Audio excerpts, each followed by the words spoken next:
సిగ్గైనా ఉందా ఈ చంద్రబాబు నాయుడికి, జగన్మోహన్ రెడ్డికి, లేదా ఇప్పటిదాకా ముఖ్యమంత్రులుగా, ప్రధానమంత్రులుగా, ఎంపీలుగా, ఎమ్మెల్యేలుగా పనిచేస్తున్నటువంటి మీకు అందరికి సిగ్గైనా ఉందా? ఆఖరికి ఈరోజు పోలీస్ స్టేషన్లు, ఏ పేదవాడైనా పోలీస్ స్టేషన్కి ధైర్యంగా పోయి నాకు ఈ కష్టం జరిగింది, నాకు న్యాయం చేయండి అంటే న్యాయం చేసే పోలీస్ స్టేషన్ ఎక్కడైనా ఉందా?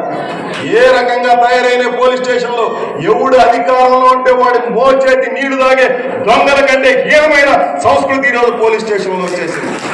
ఏ మహిళ అయినా నాకు ఈ కష్టం ఉంది అని చెప్పి పోలీస్ స్టేషన్లో పోయి చెప్తే న్యాయం జరిగే పరిస్థితి ఉందా? ఎందుకు నేరాలు పెరిగిపోతున్నాయి? ఇప్పుడే చెప్పింది మన సాయిలక్ష్మి, 3 సంవత్సరాల పసిపాప మీద ఒళ్ళు కళ్ళు కానకుండా అత్యాచారం చేసి చంపేసి ఒక గుంత తీసి పూర్తి చేసినాడంటే వాడు కండకావరం పెరిగిపోయినటువంటి సంపన్నుడు, లేదంటే కండలు తిరిగినటువంటి మనిషి అనుకుంటే పొరపాటు. మళ్ళా వాడు ఒక గిరిజనుడు, వాడికి ఫలం కండలేదు, తినేదానికి తిండి లేదు, రోజు కూలిపోతే తప్ప బతకలేనటువంటి వాడు 3 సంవత్సరాల పసిబిడ్డ మీద ఎందుకు ఇంత అత్యాచారానికి పాల్పడినాడు? అదే మాదిరి ఇంకా రకరకాల అత్యాచార ఘటనలు ఈ జిల్లాలో జరిగినాయి, చాలా జరుగుతున్నాయి. ముసలి వాళ్ళని లేదు, పసిబిడ్డలను లేదు, పసిబిడ్డల మీద అత్యాచారాలు జరుగుతుంటాయి. తెల్లటి చుట్టూ చేసినటువంటి అత్యంత ముదుసోళ్ళ మీద అత్యాచారాలు జరిగి చంపేశారు. ఎందుకు జరుగుతున్నాయనంటే చిన్న పెద్ద తేడా లేదు. ఒక్కడి దగ్గర మొబైల్ ఫోన్ ఉంటే చాలు, ఒక్కసారి ఒక క్లిక్ కొడితే నీకు లక్షల వెబ్సైట్లో ఎక్కడ చూసినా అశ్లీల చిత్రాలు, ఎక్కడ చూసినా అశ్లీల బొమ్మలే, నీకు ఎన్ని వీడియోలు కావాలంటే అన్ని వీడియోలు. పసిబిడ్డలు ఈరోజు వాటిని పెట్టుకొని ఏ రకంగా తయారవుతున్నారో మనం చూస్తున్నాం.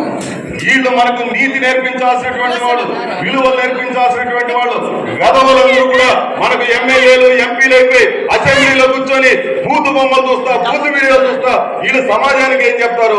ఈ రకమైనటువంటి వాటి మీద నియంత్రణ చేయాల్సిన బాధ్యత ప్రధానమంత్రికి లేదా, ముఖ్యమంత్రికి లేదా? కాశ్మీర్ లో ఇంటర్నెట్ ఆపేస్తారు, అక్కడేదో జరిగిపోతున్నట్టుగా, ఇంకో చోట ఏదో చెప్తారు, లేదంటే ఇంకొకేదో చెప్తారు.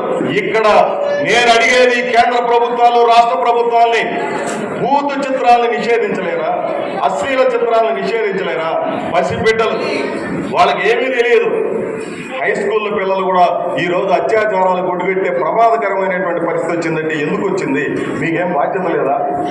ఈరోజు ఎవరైనా ఫోన్ ఇంట్లో ధైర్యంగా ఇచ్చి పిల్లకాయలకి ఇచ్చి వెళ్లే పరిస్థితి ఉందా?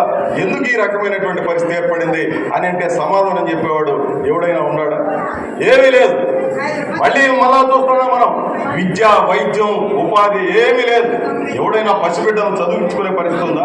ఒక కాంట్రాక్ట్ కార్మికుడు ధైర్యంగా తన బిడ్డ రేపు గ్యారంటీగా కలెక్టర్ అవుతాడో, ఇంజనీర్ అవుతాడో, ఇంకొకటి అవుతాడో అని చెప్పగలమా? సంవత్సరం అంతా కష్టపడేది, యవ్వనం అంతా పోతుంది. పసిబిడ్డల కోసం, వాళ్ళ భవిష్యత్తు కోసం నీ యవ్వనాన్ని చంపేసి వాళ్ళని ఏదో ఒక రకంగా చదివించి ఉన్నత స్థానానికి తీసుకొని వస్తే అన్ని రకాల అప్పులు చేసి, అన్ని రకాల బాధలు పడి వాళ్ళని ఉన్నత స్థానానికి తీసుకొని వచ్చిన తర్వాత వాడికి ఉద్యోగం రాకుండా ఆటో డ్రైవర్ గాను, స్విగ్గీ అమ్ముకునేవాడు గాను, లేదంటే జొమాటో డెలివరీ బాయ్ గాను, లేదంటే బిల్డింగ్ వర్కర్ గాను, ఆటో కార్మికుడు గాను తయారైతే ఏమిటయ్యా ఈ సమాజం మనకి ఇస్తున్నటువంటిది? ఏమిస్తా ఉంది?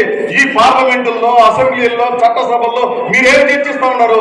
బూతులు నేర్పించడం తప్ప సమాజంలో విలువలు నేర్పిస్తామని ప్రమాణం చేసినటువంటి వాళ్ళు, రాజ్యాంగం మీద ప్రమాణం చేసినటువంటి మీరు ఈరోజు మొత్తం సర్వనాశనం చేస్తున్నటువంటి దౌర్భాగ్యకరమైన పరిస్థితులు నెలకొని ఉన్నాయి. ఈ చట్టసభలన్నీ కూడా అంత ముందు చెప్పేవాళ్ళు ఇవి చట్టసభలు కాదు, ఇవి పనికిరాని పశువులు పట్టాల్లాగా తయారని చెప్పి అంత మునుపు అంటున్నారే, దానికి వాస్తవం కాదా? ఈ రోజున రోజు ఒక డ్రామా, డ్రోన్లు పాలసీ అంట, ఇండస్ట్రియల్ పాలసీ అంట. నిన్న బియ్యం మీద పెద్ద గొడవ, ఆయన పవన్ కళ్యాణ్ పోయి కాకినాడలో పోయి ఏదో హడావుడి చేసి వచ్చినాడు. ఏమయ్యా, బియ్యాన్ని ఏమన్నా సామాన్యుడు నెలల పార్సిల్ తీసుకొని నిలబడుకొని పోయి సరిహద్దుల్లో అమ్ముతా ఉంటాడా? సరిహద్దుల్లో అమ్మేది సామాన్యుడు కాదు, మళ్ళా కాంట్రాక్టర్లు, ఎమ్మెల్యేలు, ఎంపీలు, మంత్రులు అమ్ముకుంటున్నారు తప్ప సామాన్యుడు కాదు.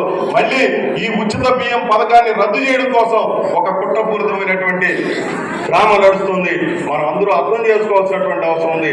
పోరాడుతున్నటువంటి ఎర్ర జెండాని బలోపేతం చేసుకోవాలి. అది సత్యవేడులోనైనా, సూళ్లూరుపేటలోనైనా, గూడూరులోనైనా, తిరుపతి జిల్లాకి ఇంత మునిపే మన బాలసుబ్రహ్మణ్యం గారు ఒక తీర్మానాన్ని పెట్టారు. సమగ్రంగా ఈ జిల్లా అభివృద్ధి కావాలనంటే ఈ సమస్యలన్నిటి మీద సమగ్రమైన అవగాహనతో మరిన్ని పోరాటాలు ఉధృతంగా చేస్తే తప్ప మరొక మార్గం లేదనే విషయాన్ని ఆ తీర్మానంలో మీరందరూ కూడా విన్నారు. అందుకని రాబోయే రోజుల్లో ఈ 3 ఏళ్ళు చాలా బాధలు పడినాం, అనేక ఇబ్బందులు పడినాం. పార్టీలో ఐక్యత కోసం చాలా తీవ్రమైనటువంటి ఇబ్బందులు ఎదుర్కొని ఈ పార్టీని నిలబెట్టుకొని మనం నడుపుతున్నటువంటి కాలం ఇది. ఈ కాలంలో అనేక పోరాటాలు జరిగినాయి. ఎక్కడా రాజీ పడకుండా ఉధృతమైనటువంటి పోరాటాలు నడిపినటువంటి మనం రాబోయే 3 ఏళ్లలో ఈ జిల్లాలో తిరుపతి ప్రజలకు అండగా అన్ని రకాలుగా ఉంటామన్నటువంటి హామీనిచ్చి మనం మరింత తీవ్రమైనటువంటి పోరాటాలకు సన్నద్ధం కావాలని చెప్పి కోరుతూ సెలవు. నమస్కారం.